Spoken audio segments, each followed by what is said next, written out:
MCD उपचुनाव को लेकर कल मतदान देखने को मिला। 38.51% वोटिंग देखने को मिली और चांदनी महल में सबसे ज्यादा मतदान प्रतिशत देखने को मिला है। 55.93 मतदान प्रतिशत देखने को मिला। ग्रेटर कैलाश में सबसे कम 26.76% वोटिंग देखने को मिली। मुंडका की बात की जाए तो मुंडका में 44.50% और नारायणा में 42.76% मतदान। शालीमार बाग बी में 37.53% और वहीं अशोक विहार में 33.82% मतदान हुआ है और वहीं चांदनी चौक में 35.65% मतदान देखने को मिला। वहीं द्वारका बी में 29.76% मतदान देखने को मिला। देचाऊ कला में 37.20% और वहीं संगम विहार ए में 44.40% वोटिंग और दक्षिणपुरी में 40.23% और वहीं विनोद नगर में 36.47% मतदान देखने को मिला। तो ये कल मतदान की प्रक्रिया देखने को मिली जो कि शांतिपूर्ण तरीके से समाप्त हुई। वहीं अब 3 तारीख को नतीजे सामने आ जाएंगे। आखिर ये 12 वार्डों के जो उपचुनाव हुए हैं किसके पक्ष में ये जीत जाती हुई नजर आ रही है, कौन सी पार्टी सबसे ज्यादा सीटों पर बढ़त बनाए हुए है, ये देखने वाली बात होगी। और फिलहाल जो मुख्य मुकाबला है वो आम आदमी पार्टी और भारतीय जनता पार्टी के बीच में देखने को मिला है।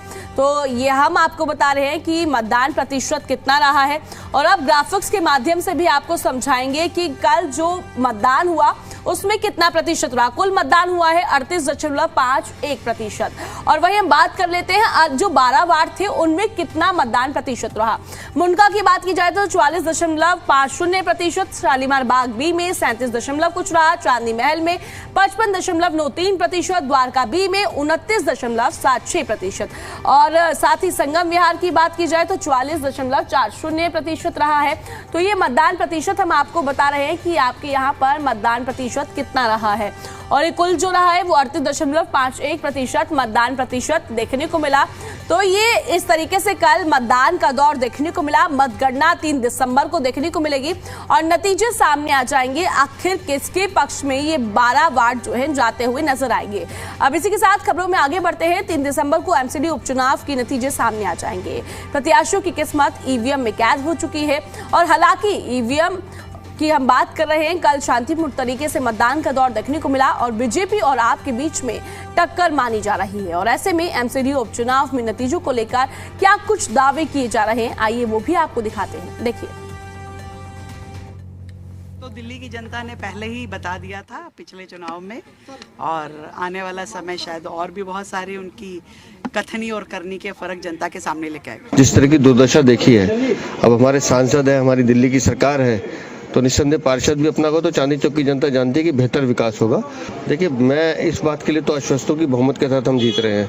नंबर वो गिने जिन्हें नंबरों में शौक हो। नगर निगम में हमारा स्पष्ट बहुमत है, ये आएंगे तो और जुड़ेगा, इससे घटना कुछ नहीं है।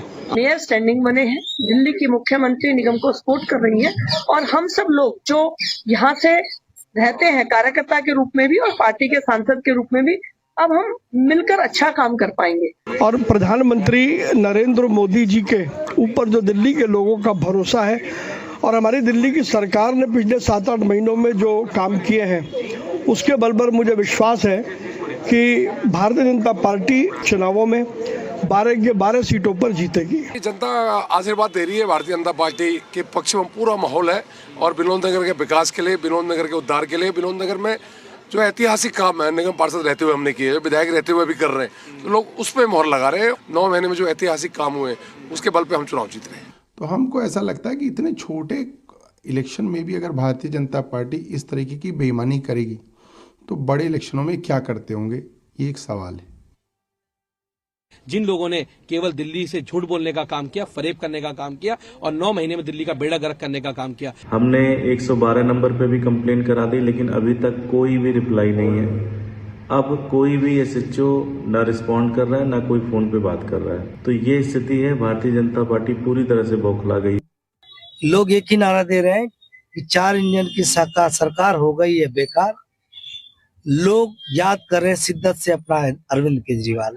जो सिलेंडर का वादा किया गया था न वो मिला, न 2500 रुपया महिलाओं को मिला, उनको ठगा गया।